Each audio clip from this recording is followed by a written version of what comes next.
Bonjour à tous et bienvenue sur Mosaïque. Aujourd'hui, c'est le jour J à Fars-et-Bersviller. Dans cette émission, on reviendra largement sur l'inauguration de Best. Le mercredi, c'est aussi le jour du dossier de Mosaïque. Au programme aujourd'hui, Civigaz, un vaste projet au profit des familles en situation de précarité énergétique. 3 invités sont là pour faire le point. Lydie Giglia, qui est coordinateur d'équipe et de projet à Unicité Sarreguemines. Hubert Bourrin, vice-président de la communauté d'agglomération Sarreguemines-Confluence. Et Patrick Krenk, directeur territorial régional Lorraine, donc de GRDF. Bonjour à tous les trois et merci beaucoup d'être là aujourd'hui pour participer à cette émission. On fera le point tout à l'heure sur ce gros projet Civigaz. Sandrine aussi est là, coucou. Salut. Toi, tu nous parleras tout à l'heure du sondage que tu as lancé aux internautes sur la page Facebook de Mosaïque et il est directement lié à l'événement du jour, évidemment. Tout à fait. L'inauguration du centre commercial Best. Uranie Tozic, Flora Lemery et Francis Hoffman sont sur place. Uranie, bonjour. C'est l'effervescence, je suppose, à Fars-et-Bersviller ? Oui, bonjour Julia. Alors en effet, c'est une très grosse ambiance depuis ce matin. Les gens n'ont pas arrêté de crier, chanter, beaucoup d'émotions aussi pendant les discours pour l'ouverture du centre Best à Fars-et-Bersviller. Il y a même une nouvelle expression qui risque de rentrer dans le vocabulaire qui a été citée par le maire de la commune. Best, c'est farminable. Donc encore une grande expression. Bref, un grand moment très festif avec beaucoup de joie. Et c'est aussi un moment pour un grand projet qui a abouti et qui a quand même attendu plus de 14 ans avant de voir le jour. Alors après, il reste plus qu'à voir les premiers retours. Et puis, il y a les portes qui vont bientôt s'ouvrir là dès midi. Merci Uranie et Best, effectivement, c'est formidable. On retourne à Fars-et-Bersviller dans quelques instants. On jette d'abord un œil à l'actu du secteur en 60 secondes. Best, la nouvelle zone commerciale en Moselle-Est, ouvre aujourd'hui. À 1 heure de l'ouverture des portes, une certaine fébrilité et une grande excitation règnent à Fars-et-Bersviller. L'investissement de 150 millions d'euros génère 750 emplois et 75 boutiques. Cette nouvelle offre a l'ambition de séduire quelques 5 millions de clients par an. L'aéroport de Saarbrücken-Heim veut redresser la barre. Après plusieurs années de difficultés, le nombre de passagers a chuté à 400 900 l'an passé. Un programme d'été renforcé est proposé pour redresser la barre. 8 destinations de vacances et 3 lignes régulières vers Berlin, Hambourg et Munich.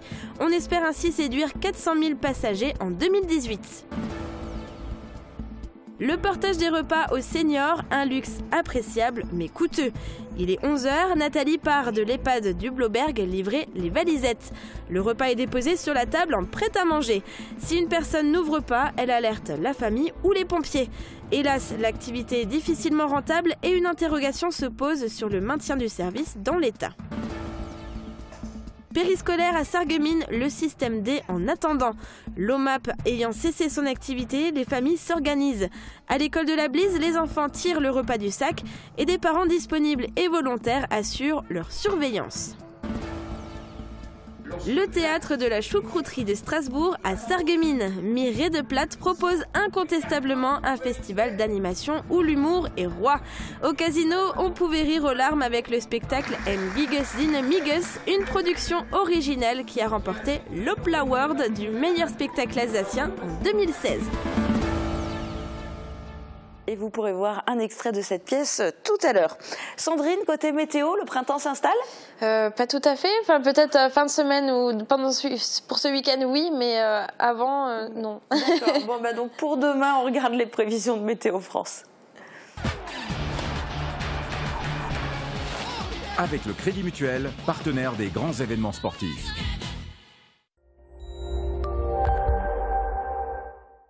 Profitez bien du soleil aujourd'hui parce que dès demain, le ciel se montre nettement plus nuageux. Il sera parfois même menaçant en mi-journée et l'après-midi et peut occasionner quelques averses. Les températures restent stationnaires avec des maximales allant jusqu'à 18 degrés. Demain, nous sommes le jeudi 12 avril, nous fêtons les Jules. Le soleil nous accompagnera de 6h45 à 20h19. Je vous retrouve dans un instant avec Julia et nos invités.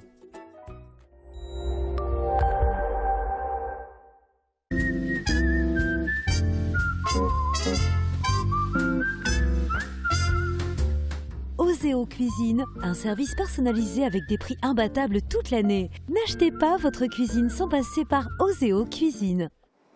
Best vient d'être inauguré il y a 1 heure à peine. Pas de coupée de ruban officielle, mais une envolée symbolique en présence de nombreuses personnalités. Regardez.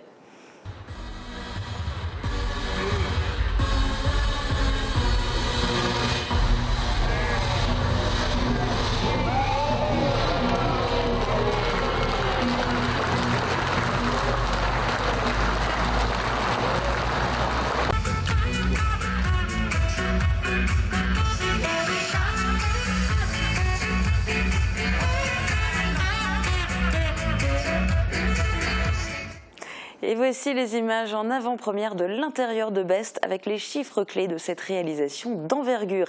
C'est un reportage d'Uranie Tozic, Flora Lemry et Francis Hoffman. Aurait pu ne jamais voir le jour. Après plusieurs refus et de multiples négociations depuis 2001, le grand complexe de commerce et de loisirs Best, anciennement Grand Phare, ouvre aujourd'hui ses portes. 55 000 m² de surface avec une centaine de boutiques et un hypermarché de 13 500 m², mais également de nombreux loisirs sur place, escalade, réalité virtuelle, bowling. Le loisir dans un centre commercial, c'est quelque chose d'assez innovant. Le loisir aujourd'hui dans Best, c'est 18 500 m², répartis en partie loisirs indoor, donc à l'intérieur de bâtiments, et partie outdoor dans un jardin, un espace extérieur. Le sujet, c'est de pouvoir faire du projet, au travers le loisir, un vrai lieu de vie, où les gens puissent venir, non pas forcément consommer, mais se reposer, se promener en famille. Une partie de ces loisirs sont accessibles gratuitement. C'est la société Codic France qui porte le projet depuis 14 ans maintenant, avec un investissement à hauteur de 150 millions d'euros.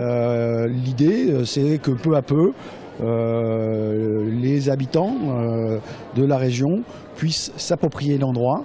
Aujourd'hui, c'est un peu émouvant parce que c'est le moment où nous lâchons le projet pour que les consommateurs, les habitants se l'approprient. Le centre Best attend près de 5 millions de visiteurs par an et pour aider leur venue, il y a 2000 places de parking qui sont gratuites. Best, c'est un projet attendu depuis près de 15 ans à Faribersviller. Celui qui s'est le plus battu, à l'époque pour Grand Phare, puis pour Best, c'est le maire de la commune, Laurent Kleinens. Uranie Tozic a pu l'interviewer en ce jour particulièrement important et émouvant pour lui. Alors je me trouve actuellement dans la grande allée centrale du Best, donc le centre commercial qui va ouvrir aujourd'hui ses portes à Faribersviller. Alors c'est un gros projet qui a mis du temps à arriver. Je me trouve en compagnie de monsieur le maire de la commune, également porteur du projet. Alors quelle sensation aujourd'hui de voir un projet aboutir ? Tout vient à point pour celui qui sait attendre. Forcément c'est un jour de gloire. Parce que attendre aussi longtemps et savoir en fin de compte qu'on arrive au bout de l'épreuve, c'est une joie intérieure avant tout. Et alors, c'est quoi la grande originalité de ce centre? Parce qu'on sait qu'il y en a quand même plusieurs sur le secteur. En quoi vous vous démarquez? D'abord, si vous voulez, c'est un centre unique dans la mesure où il repose sur un tripode. Donc à la fois, je dirais, culturel, puisqu'il y a la FNAC, de loisirs, il y a 35% de superficie qui est consacrée justement au sport et aux loisirs de tout genre et le commerce classique. Donc c'est unique dans le secteur. Et depuis le temps que le projet est un petit peu dans les têtes, aujourd'hui on voit que c'est un projet qui est aussi un peu plus écolo. Est-ce que vous avez quelques petites choses à nous dire là-dessus? Évidemment, puisqu'on a dû souscrire à l'entrée en vigueur du plan Grenelle de l'environnement, donc une toiture végétalisée, c'est plus deux gros terrains de football. Il y a le photovoltaïque, il y a les noues, il y a l'eau pluviale qu'on récupère pour les besoins sanitaires. Il y a tout un espace végétalisé qui est en phase avec le biotope local, puisqu'il a fallu à la fois trouver un nouveau point de chute pour les oiseaux et les papillons. Donc au niveau de l'aspect économique, quelles sont les retombées que vous espérez, notamment au niveau des emplois? D'abord des recettes foncières, puisque ça va doubler la capacité des taxes patrimoniales fonctionnel de la ville, des recettes au niveau des taxes professionnelles pour la communauté de communes et évidemment de l'emploi. Je crois que c'est ça qui a été important, mais également booster un peu l'économie du secteur et espérer capter une partie de l'évasion commerciale qui va en Sarre. Alors, il y a quand même une question que tout le monde se pose, et c'est d'ailleurs pour ça aussi qu'il y a eu des refus de ce projet. Comment les centres-villes alentours vont réussir à garder la tête hors de l'eau ? Si vous voulez, on n'a jamais cherché à déstabiliser le commerce de proximité, puisque le but était de faire venir des cellules concurrentes, mais sans vouloir déshabiller Pierre pour habiller Paul. Donc il faut peut-être aussi que dans le cœur des villes, il y ait une autre dynamique, mais qui m'échappe, puisque nous, on a surtout voulu créer de l'emploi dans un secteur en difficulté. Merci beaucoup, monsieur le maire. Voilà. En tout cas, il ne reste plus qu'à trouver alors une place pour Best parmi les géants de Moselle, dont Muse, Waves aussi par exemple, mais également de l'autre côté de la frontière avec Zweibrücken et Saarbrück. Changement radical d'ambiance, faute de grives, on mange des merles.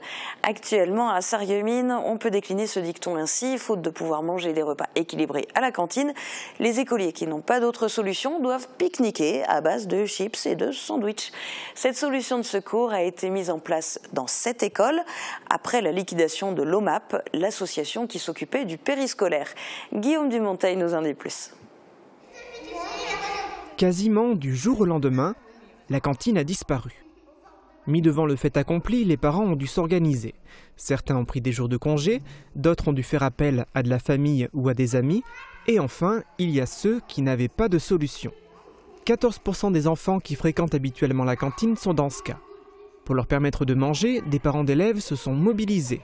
Dans 7 écoles sarregueminoises, dont ici à l'élémentaire de la Blise, ils ont fait des démarches auprès de la municipalité et de la directrice ou du directeur de leur école pour trouver un endroit où rassembler les enfants durant le temps de midi.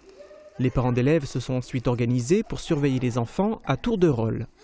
Ici, à l'endroit où les enfants de l'école élémentaire de la Blise se restaurent, les conditions ne sont pas géniales. Ils mangent dans un gymnase vétuste qui ne sent pas bon la poussière. Inutile de décrire le mobilier qu'ils utilisent, cela se passe de commentaires. Mais c'est mieux que rien. C'est bien effectivement que les parents puissent s'organiser pour organiser une solution de secours. Après, c'est vrai que ça serait bien que ça ne dure pas plus que vendredi en fait. C'est vrai qu'on attend encore un petit peu pour la semaine prochaine de savoir si le repreneur sera déjà mis en place. Mais c'est vrai que pour l'instant on n'a pas de nouvelles par rapport à ça et beaucoup de parents pensent qu'il n'y aura pas encore de solution en fait. Les enfants aussi espèrent rapidement pouvoir se restaurer à nouveau normalement. À la cantine, on mange sur des tables tous ensemble et on mange des légumes et c'est un peu plus équilibré que tout le temps manger des sandwichs. Le retour d'un service périscolaire à Sarreguemines dépend de la décision des anciens salariés de l'OMAP. Ils doivent décider si oui ou non ils acceptent de travailler pour l'association Les Francas. On parle d'un redémarrage du périscolaire à la rentrée des vacances de printemps. Côté culture locale, la 20e édition du festival Mireille de Plate bat son plein à Sarreguemines. Hier soir, Guy Risse du théâtre de la Choucrouterie est venu de Strasbourg pour faire étape au Casino. Thomas Drouin a assisté à la représentation. Lorsque l'artiste pénètre sur... Giges siner miges. Giges.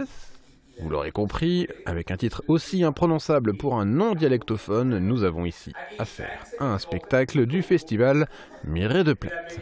L'Alsacien Guy Risse est plus habitué aux planches du théâtre de la Choucrouterie à Strasbourg, mais cette fois-ci, c'est celle du Casino des Faïenceries qu'il a foulée pour interpréter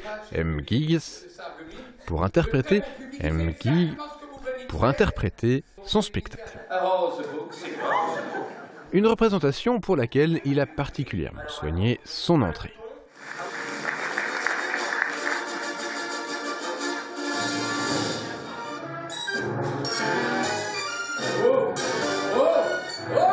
Pourquoi ça s'emballe? Ah bah je sais pas. Bon bah écoute, alors remets la musique et éteins la lumière qu'on commence.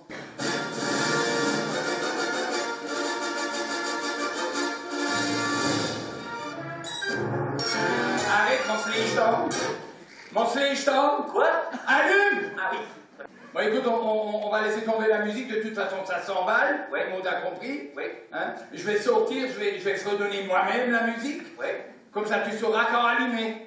Ta-ta-la-la, ta-ta-ta, mais va dormir, allume. Mais on te je te vois. Mais non, depuis merci. Bon, alors, vous pouvez applaudir, maintenant ça commence. Au cours du spectacle, aucune cigogne n'a été maltraitée. C'est déjà ça, car Guiris n'a pas fait dans les détails sur de nombreux autres sujets, comme la drague, l'internet, le foot. 1h30 sans entracte, mais pas sans rire. Voilà. Et lumière maintenant sur les internautes. Sandrine, on était tout à l'heure en liaison en direct avec notre équipe qui est au centre commercial Best à Faribersvillers. C'est aussi le sujet que tu proposais à nos internautes sur la page Facebook de Mosaïque. Oui, tout à fait. Alors moi, je leur ai demandé s'ils allaient justement profiter de l'ouverture pour aller y faire un tour.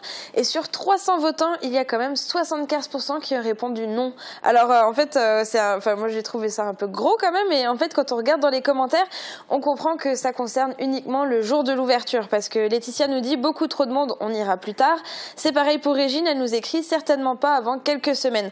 Donc dans l'ensemble, nos internautes comptent quand même profiter de ce nouveau centre commercial, mais après la vague des premiers visiteurs. François nous dit même je pense y aller cet été, donc certainement pour pouvoir profiter pleinement des différentes activités et pas uniquement des magasins. D'accord. Et ben merci Sandrine. Et puis on te retrouve demain pour donner à nouveau la parole aux internautes. Oui. Et puis comme ce sera jeudi pour nous dévoiler tes bons plans de sortie. Tout à fait. Dans un instant, on va se pencher sur le vaste projet Civigaz qui s'adresse plus particulièrement aux familles en situation de précarité énergétique. À tout de suite.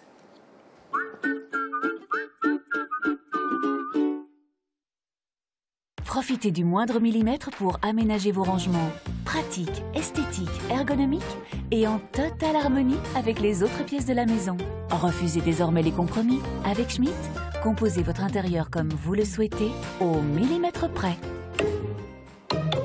Schmitt, le sur-mesure n'est plus un luxe. Schöne Geburtstag! Le festival Mire de Plate, festival de langue francique et des langues de France, fête cette année son 20e anniversaire. Du 20 mars au 20 avril, la ville de Sarreguemines vous a concocté un programme exceptionnel. Exposition photo, théâtre, chansons, de l'humour, des ateliers, des conférences, sans oublier le traditionnel bal folk le samedi 7 avril et le salon du livre le samedi 14 avril. Programme complet à découvrir sur www.sarreguemines.fr. Bienvenue chez Italia del Gusto. Votre épicerie italienne change d'adresse et s'agrandit. Découvrez nos espaces dédiés aux produits frais, à l'épicerie fine, notre sélection de vins. Des produits originaux aux saveurs authentiques à déguster entre amis ou à offrir grâce à nos coffrets gourmands. Italia del Gusto vous accueille dans un nouvel espace de 130 mètres carrés à Sarreguemines et vous propose de la petite restauration sur place. Les beaux jours sont de retour. Avec La Vie Claire, je fais ma cure de jouvence. Produits de saison, produits frais, préparez-vous pour la belle saison avec notre gamme de produits vitaminés, de compléments alimentaires, sans oublier la cosmétique garantie naturelle. Avec La Vie Claire, je cultive ma santé au jour le jour. La Vie Claire.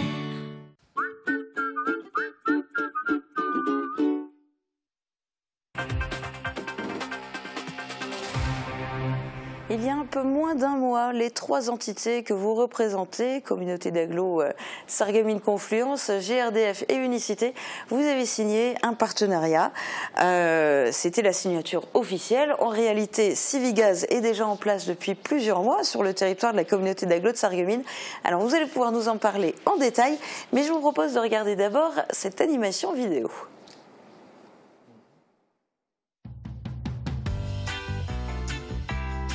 En France, 5 millions de ménages sont en situation de précarité énergétique. Mais concrètement, de quoi s'agit-il ? Être en situation de précarité, c'est avoir des difficultés pour payer ses factures d'énergie et donc pour se chauffer, s'éclairer ou encore cuisiner. Lutter contre cet état de fait est un axe fort de la loi de transition énergétique.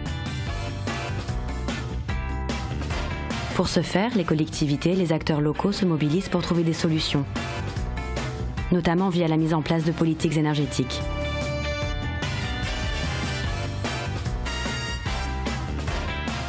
Parmi les solutions, le service civique. Un programme qui, depuis 2010, permet à tous les jeunes de s'engager au service de l'intérêt général.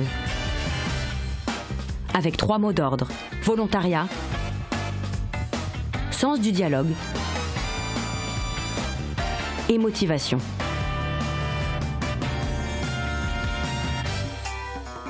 En février 2015, le ministère de la Ville, de la Jeunesse et des Sports, le ministère de l'Écologie, du Développement durable et de l'Énergie, l'Agence du service civique, la Fondation Agir contre l'exclusion et Unicité ont lancé le service civique de la transition énergétique. L'objectif, mobiliser 5000 jeunes en 3 ans pour agir au cœur des territoires, dans des domaines comme la maîtrise de l'énergie ou la mobilité durable. La Fondation Agir contre l'exclusion est un des fondateurs de ce projet ambitieux. Elle s'est associée à GRDF, principal distributeur de gaz naturel en France et opérateur d'un réseau de 200 000 km qui alimente plus de 11 millions de clients. GRDF accompagne les collectivités dans leurs politiques énergétiques et s'investit dans la vie locale. Ensemble, ils ont créé Civigaz. Car aujourd'hui, 1 million de clients gaz sont en situation précaire. Avec Civigaz, GRDF va au-delà de la lutte contre la précarité énergétique en sensibilisant également sur la sécurité des installations intérieures fonctionnant au gaz naturel. Car s'il est dur de régler ses factures d'énergie, il est encore plus difficile d'entretenir ses équipements. 660 jeunes rejoindront Civigaz dans les 3 années à venir. Volontaires et formés, ils effectueront des sensibilisations aux éco-gestes et à la sécurité des installations intérieures dans une vingtaine de territoires aux collectivités. Cela se traduira par des animations, notamment en bas des logements collectifs, et des visites chez les particuliers. Car vous accompagner pour répondre à vos enjeux, c'est aussi pour ça qu'on est là.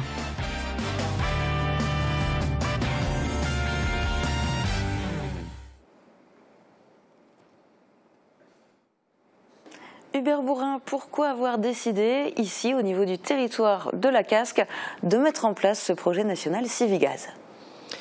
Alors, je rappellerai simplement que le territoire de la communauté d'Aglo a été labellisé territoire à énergie positive pour la croissance verte. Et ce programme Civigaz s'inscrit totalement dans cette démarche de transition énergétique et c'est pour le bien du territoire, pour nos habitants.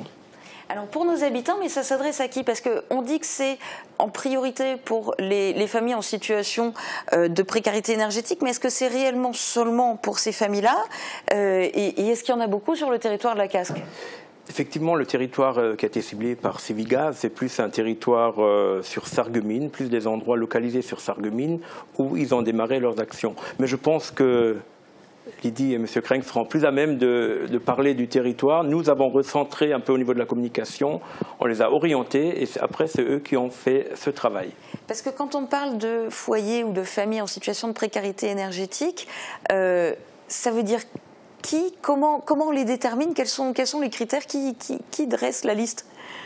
Alors, la liste est faite sur la base d'un diagnostic qui s'appuie à la fois sur la connaissance du parc de logement des bailleurs sociaux, principalement, une connaissance du territoire de par les services de la communauté d'Aglo, et puis, bien entendu, on a une vision aussi des clients qui sont en situation de précarité. Et à partir de ce diagnostic précis, on a pu déterminer les zones prioritaires sur lesquelles on devait baser cette action. Voilà. Et du coup, uniquement ces familles ou aussi des foyers lambda? Alors, principalement ces foyers-là, parce que l'opération s'inscrit dans une durée précise. On a quand même, on a des moyens, mais somme toute, qui doivent s'adapter au potentiel et on cible prioritairement sur ces foyers-là. Voilà, c'est quand même la priorité par rapport aux enjeux de la précarité énergétique. Vous, au niveau de GRDF, qu'est-ce que ça vous apporte d'être membre de ce projet Civigaz, d'être partenaire?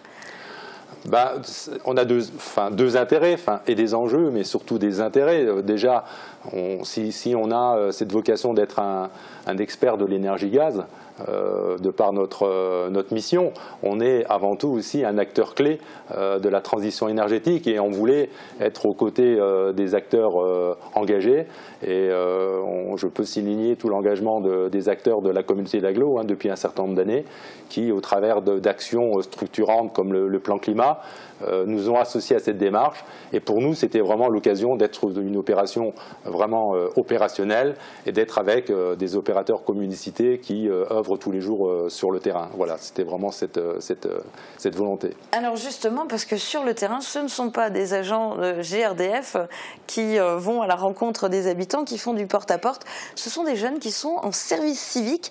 Lydie Giglia, il y a combien de jeunes ici pour ce territoire ciblé au niveau de la communauté d'Aglo? Alors il y en a 9 exactement. Ces 9 jeunes sont âgés de 20 à 25 ans. Ils vont agir aussi, je voulais rebondir sur ce que vous aviez dit, avec SCH, donc qui était notre partenaire sur le territoire et qui nous a aussi permis d'entrer plus facilement dans les différentes familles et habitants. Alors ces 9 jeunes qui font le service civique dans le cadre de ce projet Civigaz, ils ont quoi comme profil? Quel est leur parcours avant d'intégrer ce dispositif? Alors ils sont plutôt variés en fait, ont vraiment unicité et recrutent dans la diversité premièrement et leurs parcours sont très variés, d'autant plus que là j'ai vraiment 3 bac plus 2, 3 CAP et 3 jeunes qui ne sont pas diplômés. D'accord, donc effectivement, donc voilà, il y a vraiment varié en âge et en formation. Et du coup, justement, en termes de formation, je suppose qu'on ne les envoie pas comme ça sur le terrain à dire aller à la rencontre des gens. Comment ils ont été formés ? Alors pendant 1 mois, ils étaient avec moi et avec plein de partenaires différents qui ont justement complété ma formation. Donc ils ont été formés sur des ateliers estime de soi par exemple, pour la prise de parole justement face à un public. On a également des intervenants qui nous ont aidés et GRDF qui a également assuré la formation technique. Mais oui, parce qu'il faut des connaissances techniques pour expliquer tout ça. Alors, formation technique, c'est peut-être un grand mot, mais en tous les cas, il nous faut quand même une base. Et bien entendu, on a, en lien avec Unicité, monté un module qui leur permet de maîtriser un certain nombre dans le cadre de leur diagnostic, par rapport à la sécurité des installations, sur les éco-gestes. Voilà, donc c'est un module qui est réalisé en appui avec Unicité par GRDF. Parce que du coup, maintenant, quand ils entrent dans un logement, au premier coup d'œil, ils arrivent à repérer des choses, c'est ça ? Oui, ils ont un œil aguerri. Ils savent exactement sur quel point ils doivent attirer ou mobiliser leur diagnostic. Donc bien entendu, principalement c'est sur tous les points qui sont des points qui relèvent des économies d'énergie, des éco-gestes vraiment très simples, ne serait-ce que par exemple un robinet qui coule, une fenêtre mal étanche, les points aussi concernant les tiges cuisine qui font l'objet d'une certaine réglementation sur lesquels ils sont très attentifs. La température ambiante du logement, donc détecter si le logement il est surchauffé. Et voilà, c'est un certain nombre de gestes quand même basiques mais importants. Et tout ça leur permet à l'arrivée de faire du porte-à-porte. On va voir justement comment ça se passe sur le terrain. Guillaume Dumonteil a pu suivre une équipe en action. Regardez. Bonjour, quelle surprise, oh là là! En fait, on est en mission Civigaz en partenariat avec GRDF et on doit passer chez tous les habitants de Sarreguemines pour les informer sur les risques liés au gaz et sur les éco-gestes. Est-ce que vous avez une petite minute à m'accorder? Entrez, s'il vous plaît. Et c'est ainsi que cela se passe dans la plupart des cas. Lors de leur visite, les binômes et trinômes de Civigaz sont souvent accueillis à bras ouverts. Oui, en général, on est bien reçus. Enfin, ça dépend, il y a toujours des cas, mais en généralement, on est très bien reçus. Ils sont reconnaissables avec leur gilet bleu et portent un insigne officiel qui prouve la véracité de leur action. À Sarreguemines, Vousvillers, Roulin et peut-être prochainement à Grossbiederstroff, Sarralbe et Putlange-au-Lac, ils vont à la rencontre des habitants pour les informer des dangers liés au gaz et leur donner des conseils pour réduire leur facture énergétique. On leur parle de tout ce qu'il faut faire pour éviter les fuites de gaz, qu'est-ce qu'il faut faire donc au cas où il y a une fuite de gaz. Ensuite, on leur explique aussi comment faire pour faire des économies d'énergie, donc pour avoir des factures un peu plus légères, on va dire. Ça veut dire donc, comment économiser de l'électricité, de l'eau et du chauffage. Il y a une phase de discussion, de vérification des installations, et à l'issue de la visite, ces ambassadeurs de Civigaz laissent aux habitants des brochures qui reprennent des données importantes. Non seulement cette mission, soutenue par la CASC et largement financée par GRDF, est bénéfique pour les habitants, mais en plus, elle permet à des jeunes en recherche d'emploi de développer leurs compétences. La mission Civigaz que je fais actuellement m'a déjà permis d'avoir plus confiance en moi vis-à-vis du contact avec les habitants. Et puis ça m'a aussi apporté quand même de l'expérience sur ça, justement pour l'avenir, pour rebondir par la suite, pour un futur emploi en fait. Une jeune engagée dans cette mission Civigaz a d'ailleurs décroché un emploi de secrétaire au Luxembourg. En espérant eux aussi réussir à obtenir une telle issue favorable, les autres engagés en service civique poursuivent leur mission. À raison de 5 visites par jour et par binôme, ils en ont déjà effectué plus de 1000. Ils continueront d'aller à votre rencontre jusqu'à mi-mai. Donc on vient de le voir, ça se poursuit jusqu'à mi-mai, donc encore un bon mois. Ça a commencé déjà l'automne dernier. Au total, combien de foyers sont visités dans ce laps de temps ? Nous avons un objectif de 1200 et 1080 ont déjà été visités pour le moment. D'accord. Et alors du coup, de mettre ce dispositif en place, ça coûte combien? Qui finance? C'est la casque qui finance? Il y a des subventions? Comment ça fonctionne? Non, pour la casque, c'est tout à fait transparent, mais je crois que c'est GRDF qui apporte les moyens financiers, bien sûr, avec d'autres partenaires. Avec d'autres partenaires, mais oui, GRDF contribue justement à soutenir financièrement ce dispositif. Alors, on l'a vu là dans le reportage, on a les jeunes qui témoignent, ils le disent eux-mêmes, ce type de service civique, ça permet de donner de l'expérience, mais aussi d'acquérir pour eux de la confiance. C'est vrai que la confiance en soi, c'est important quand après on veut essayer de trouver un travail, de passer des entretiens d'embauche, etc. Ceci dit, le but final, ce n'est pas que GRDF les embauche, ces jeunes. Alors, ce n'est pas une finalité en soi, c'est, comme vous le soulignez, c'est d'abord un accompagnement, un tremplin social. C'est pour nous aussi une volonté de les accompagner dans leur parcours professionnel, mais c'est aussi leur permettre d'enrichir leur CV. Mais bien entendu, nous, on s'inscrit dans un certain nombre de formations, de recrutement. Si ces jeunes souhaitent, à l'issue de ce dispositif, nous rejoindre, bien entendu, ils sont les bienvenus.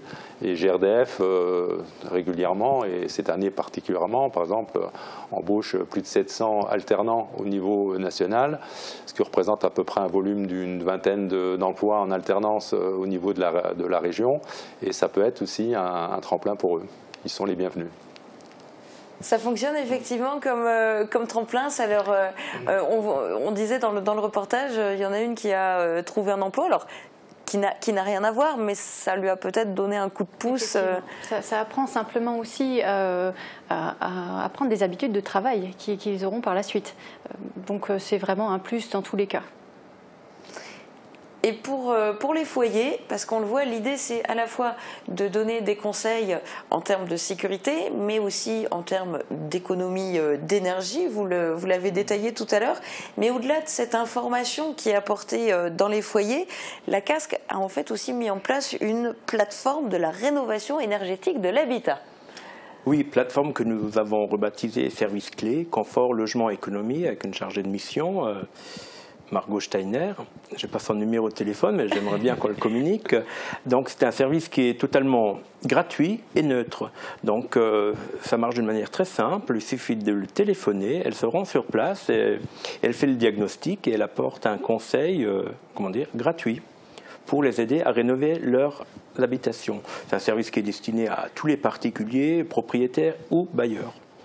Donc c'est un service. À côté de ça, on a aussi un CEP qui nous aide, nous, maires de communes, à faire des économies d'énergie dans nos bâtiments. Donc voilà, le programme Civigaz s'inscrit totalement dans la politique de l'agglo. D'accord. Et donc, vous êtes aussi partenaire au niveau de GRDF, c'est ça? Oui, alors oui. On a souhaité justement accompagner aussi ce dispositif clé qui nous semblait complémentaire. On l'a évoqué tout à l'heure, on parlait de la cible, même si le Civigaz s'adresse prioritairement aux logements en situation de pauvreté précarité. Là, Service Clé s'adresse d'une manière beaucoup plus large à l'ensemble des logements, donc c'est complètement complémentaire. Donc il ne manque plus que des services civiques qui viennent donner aussi un coup de main dans ces projets-là, c'est ça? C'est ça, on espère continuer notre collaboration qui est déjà présente par la suite. Et visiblement, ça fonctionne bien. Merci beaucoup à tous les trois d'être venus témoigner dans cette émission aujourd'hui.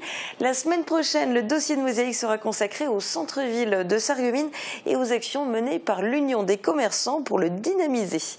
Très bonne journée à tous, à bientôt.